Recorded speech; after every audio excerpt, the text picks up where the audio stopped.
이번에는 문제 2 계산 작업 무려 40점이나 배점되는 부분이죠. 이 부분을 포기하고서는 절대 합격할 수 없습니다. 함께 한번 풀이해 보도록 하죠. 자, 첫 번째 문제는 여기 응시일이라는 것에서 월요일부터 금요일이면 평일, 그 외에는 주말로 요일에 표시하시오라고 했습니다. 문제의 뜻은 예를 들어서 이 날짜가 월요일이면 여기에 평일이 나오도록 하고, 만약에 금요일이면 평일, 토요일이나 일요일이면 여기 주말이 반환되도록 그렇게 함수식을 작성해 봐라, 이런 문제가 되겠습니다. 먼저 이 문제에서 if 함수와 weekday라는 함수를 사용해라 라고 했기 때문에 어떤 조건에 맞으면 선택할 값, 맞지 않으면 거짓이면 선택할 값, 이렇게 값을 선택할 수 있는 함수는 if 함수라는 것이 있죠. 만약에 뭐뭐 한다면 이런 뜻이 되겠습니다. 자, 함수 삽입 단추를 클릭하고 if 함수 선택해서 if 함수의 인수를 한번 살펴보도록 하죠. 우선 이 logical test라는 부분이 조건문이고, 이 조건문이 참일 때 선택할 값, value if true, 만약에 true라면 선택할 값, 그 다음에 logical test가 거짓일 때 선택할 값, 이렇게 되는 거죠. 이 문제에서 logical test, 논리식은 무엇입니까?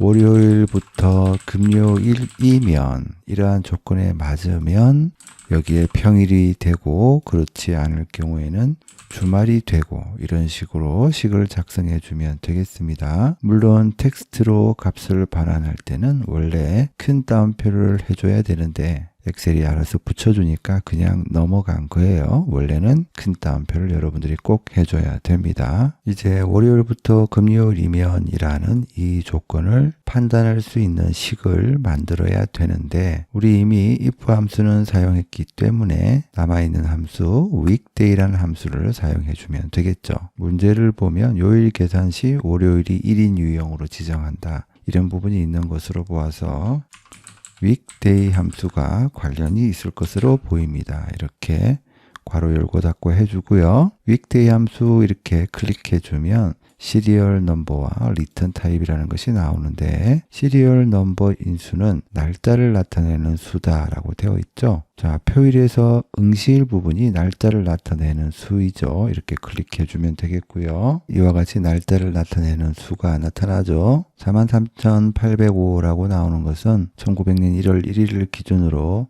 43,805일째의 날짜가 2019년 12월 6일이다, 이런 뜻이 되겠습니다. 그 다음 리턴 타입이 이 문제의 핵심이라고 할 수 있죠. 클릭하면 밑에 설명이 다 나옵니다. 그리고 문제에서도 보면 요일 계산 시 월요일이 1인 유형으로 지정해라 라고 했습니다. 여기 잘 읽어보면 월요일이 1인 유형, 여기 보이죠? 월요일에서 일요일까지 유형은 2를 사용해라. 이 말은 월요일이 1인 유형은 2를 사용해라, 이런 뜻이 되는 거죠. 자, 그럼 2를 사용해 주면 되겠습니다. 여기에 결과값이 5로 나왔다는 뜻은 월요일이 1이니까 1, 2, 3, 4, 5, 월화수목금, 이 날짜는 금요일이다, 이런 뜻이 되는 거예요. 이 상태에서 확인을 누르면 안 되죠. 지금 우리가 구하는 것은 그 날짜가 어떤 요일의 날짜에 해당하는 숫자인지만 구해준 것이지, 월요일부터 금요일이면 이라는 판단이 아직 들어가진 않았습니다. 다시 if 함수로 넘어와서 판단, 논리식 부분을 작성해 주면 되겠죠. 결과적으로 여기에서 weekday 함수로 구한 요일 숫자 값이 1에서 5까지면 평일이 되는 것이고, 그게 아니면 주말이 된다, 이런 뜻이 되겠죠. 그렇다면 weekday 함수로 구한 요일 숫자 값이 작거나 같다 5, 이렇게 해주면 되겠죠. 1에서 5까지면 평일이고, 그렇지 않으면 주말이다, 이렇게 되는 것이고요. 확인 눌러주면 결과값을 구할 수 있습니다. 아래쪽으로 채우기 핸들을 끌어서 채워주면 되겠죠. 실제로 그 날짜가 맞는지 궁금하다면 윈도우 15의 일정 캘린더 부분을 열어서, 예를 들어 2020년 6월 4일이 평일인지 아닌지 이렇게 판단할 수 있겠죠. 월요일부터 금요일까지는 평일이라고 했으니까 6월 4일은 목요일이니까 평일이 되는 거죠. 2020년 5월 16일도 한번 볼까요? 2020년 5월 16일을 살펴보면 이처럼 토요일인 것을 알 수 있습니다. 토요일이니까 주말이라는 결과값이 나와야 되겠죠. 이렇게 확인을 할 수가 있고요. 곧이어 두 번째 문제는 표 2에서 작성을 해주면 되겠습니다. 표 2를 보면 중간고사와 기말고사가 있고요. 아래쪽에 학점 기준표라는 것이 있습니다. 문제를 보니까 이것과 이것의 평균을 구해서 그 평균을 들고 가서 해당 평균의 학점을 구하는 것이죠.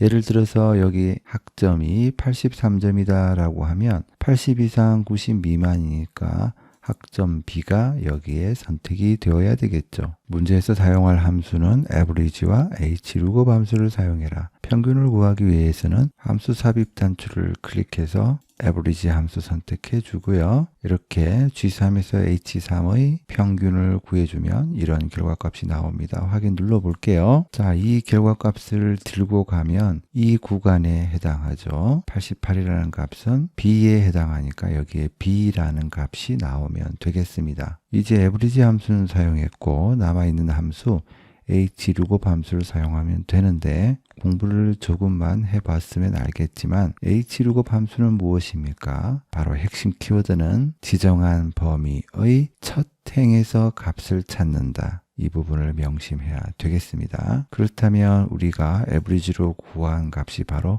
찾을 값이 되는 거죠. 이제 hlookup 함수를 여기에 작성해 주면 되겠습니다.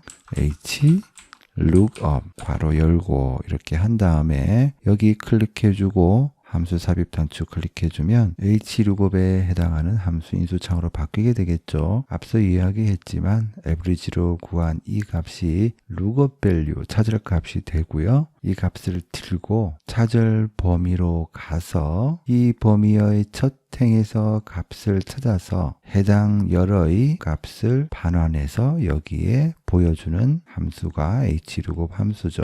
여기에서 low index num이라는 것은 실제로 값을 추출할 행, 어떤 값을 찾아서 실제로 값을 추출할 행은 1행, 2행, 3행이죠. 행의 기준은 우리가 테이블 어레이에서 지정한 범위가 됩니다. 실제로 값을 추출할 행 번호 3을 입력해 주고요. 그 다음 이 부분이 중요한데 range lookup이라는 것은 비슷하게 일치하는 것을 찾으면 true고 정확하게 일치하는 것을 찾으면 false다 라고 나오는데요. 이 문제에서는 우리가 여기 학점을 구해보면 87.5라는 결과값이 나왔고요. 여기에 있죠. lookup value. 이 값을 들고 찾을 범위의 첫 행으로 가면 정확하게 일치하는 값이 없다라는 것을 알 수 있습니다. 그렇죠? 그래서 비슷하게 일치하는 값을 찾아야 되는데 이럴 때는 range lookup이라는 곳에 true를 입력해 주면 됩니다. 이렇게 입력해 주면 돼요. 그러면 우리가 생각했던 값 B학점이라는 값이 구해진 것을 볼 수 있습니다. 이렇게 되는 이유는 비슷하게 일치한다라는 것은 찾을 값, 여기에서 말하는 87.5죠. 이 값보다 작거나 같은 값들 중에서 최대 값을 찾게 되는데 우리가 이런 값을 근사값이라고 합니다. 자, 87.5를 들고 범위의 첫 행으로 가서 값을 찾아보면 찾을 값보다 작거나 같은 값은 80, 70, 60, 0이 있겠죠. 그 중에서 최대값은 80이 되니까 이것에 해당하는 값을 찾아주게 된다. 이런 원리가 되는 겁니다. 이렇게 다 처리한 다음에 확인을 누르면 되는데 확인 누르기 전에 우리는 수식을 만든 다음에 자동 채우기 핸들을 끌어서 아래쪽까지 채우게 되겠죠. 그래서 이런 경우 항상 상대적으로 위치가 바뀔 주소가 있는지 또 바뀌면 안 되는 주소가 있는지 잘 살펴보아야 되겠죠. 여기서 바뀌면 안 되는 주소는 바로 값을 찾을 범위, 이 부분은 상대적으로 위치가 바뀌면 안 되겠죠.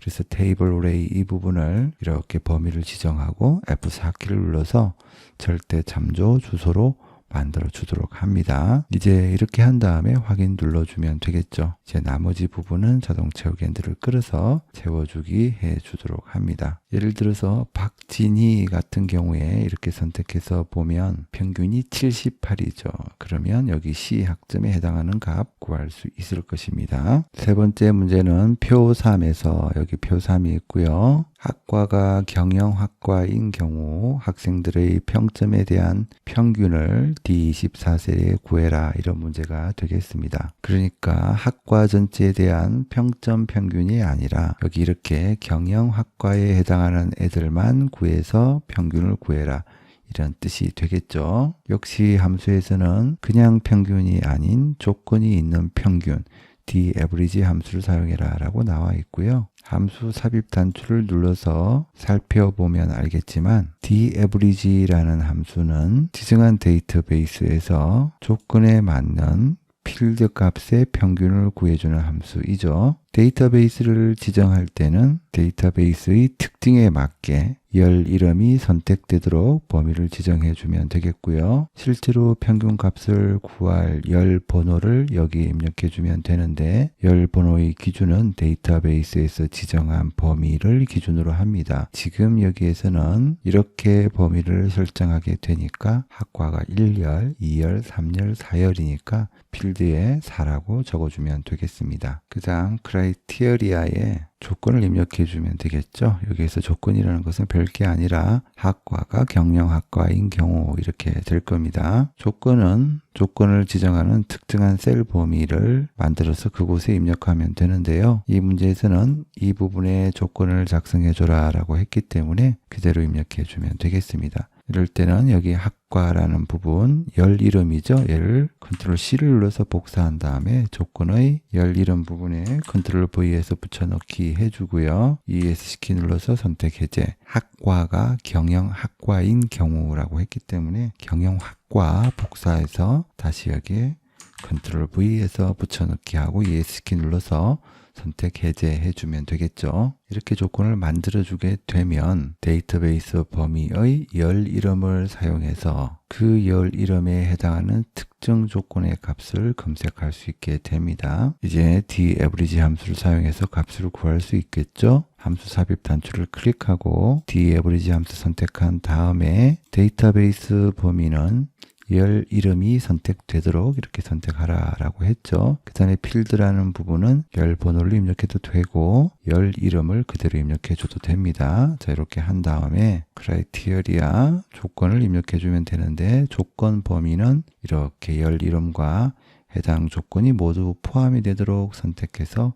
입력해 주면 되겠죠. 이렇게 한 다음에 확인 눌러주면 경영학과의 평점 평균이 구해지는데, 문제에서는 라운드 함수도 사용해라 라고 했습니다. 그렇다면 여기 구한 값 전체를 round 라운드 함수로 둘러싸 주고요. 그 다음 이렇게 한 다음에 함수 삽입 단추를 클릭해 주면 라운드 함수 인수창으로 바뀌게 되겠죠. 이때 num digit라는 부분을 입력해 주면 되는데, 문제에서 셋째 자리에서 반올림해서 둘째 자리까지 표시해라 라고 했기 때문에 여기 num digit 함수 인수를 잘 읽어보면 소수점 아래에 자릿수 지정한다 라고 되어 있죠. 표시에도 보면 소수점 아래에 두 자리까지 표시했기 때문에 2라고 입력해 주면 되는데, 소수점 아래 두 자리, 세 자리째를 보면 셋째 자리에서 반올림해서 둘째 자리까지 표시한다라고 했죠. 셋째 자리가 과반수가 넘기 때문에 3.74가 되겠죠. 2를 지정해주면 예상한 대로 3.74라는 결과 값이 나온 것을 볼 수 있습니다. 계속해서 네 번째 문제를 보면 표사가 있고요. 표사에 커뮤니케이션, 회계, 경영 전략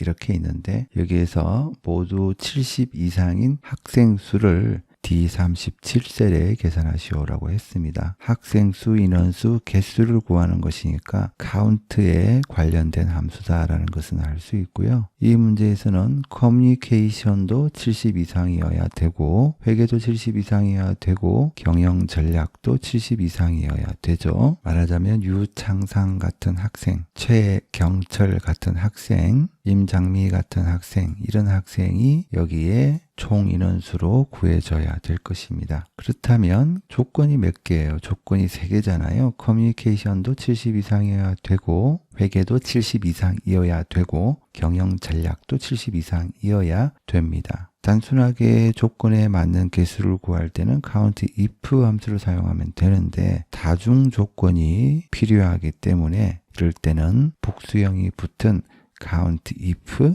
s 함수를 사용해 주면 되겠습니다. 함수 삽입 단추를 클릭해 주고요. count if s 함수 선택해 주고 criteria range 1이라는 것은 조건을 검사할 셀 범위죠. 우선 communication 부분에 조건을 검사할 셀 범위를 이렇게 선택을 해 주고요. criteria 1은 조건으로 개수를 계산할 셀을 정의한다라고 되어 있죠. 여기에서 말하는 조건이라는 것은 크거나 같다 70 이렇게 해주면 되겠죠. 70 이상인 커뮤니케이션의 셀 범위를 구해주는 거죠. 이런 형태로 두 번째 조건 범위는 회계에 해당하는 범위를 지정해주고 역시 두 번째 조건도 크거나 같다 70 이렇게 해주면 되겠고요. 세 번째 조건은 경영 전략에 해당하는 부분 선택해 주고요. 이 조건 범위에 해당하는 조건도 역시 크거나 같다 70 이렇게 지정해 주면 되겠죠. 그런 다음 확인 눌러주면 이와 같이 결과값을 구할 수 있습니다. 데이터가 얼마 되지 않으니까 눈으로 그냥 쫙 봐도 이렇게 3명인 것을 알 수가 있죠. 계속해서 다섯 번째 문제를 살펴보면 표 5에서 학과라는 것은 여기 이 부분인데요. 이 학과의 앞 세 문자, 예를 들어서 헬스케어라고 하면 앞에 세 글자는 HEA가 해당되겠죠.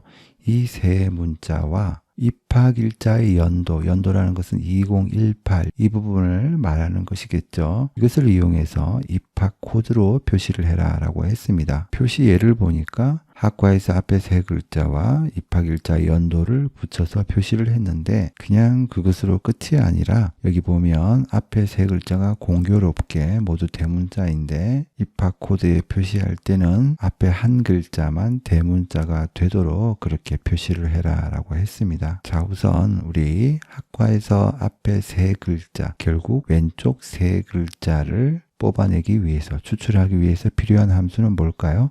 바로 left 함수가 되겠죠. left 함수를 이용해서 텍스트라는 인수, 직접 텍스트를 입력해도 되고 텍스트가 들어있는 셀을 선택해 줘도 되겠죠. 여기에서 왼쪽 세 글자 뽑아내면 이와 같은 결과값이 나오게 되겠죠.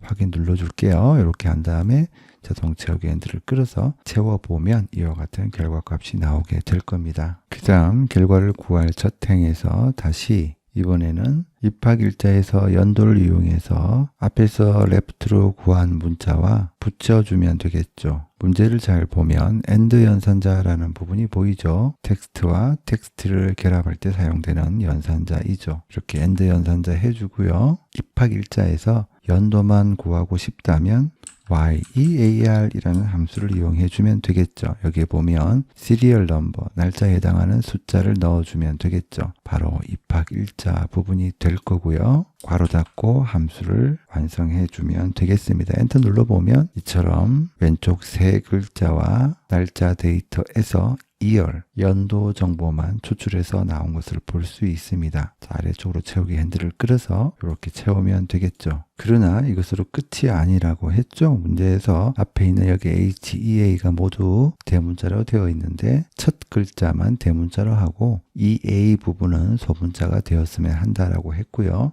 이제 우리 문제에 주어진 함수 중에서 left 함수, AND 연산자, year 함수 모두 사용했으니까 남아있는 것은 prop 함수밖에 없네요. 그렇다면 학과 앞에서 왼쪽 세 글자를 구했던 부분에다가 PRO, PER, prop 함수를 지정해 주면 이렇게 텍스트라는 인수를 입력하라 라고 나오죠. left 함수로 구한 것은 left는 텍스트를 반환하는 함수이니까 당연히 텍스트일 것이고요. 이렇게 left 함수로 구한 결과값을 둘러싸서 처리를 해주면 되겠죠. 이렇게 마무리한 다음에 엔터 눌러주면 표시에 있는 것과 똑같은 입학 코드가 나오는 것을 볼 수 있고 나머지는 채우기 핸들을 끌어서 채워주면 이와 같이 결과값이 나오게 될 겁니다.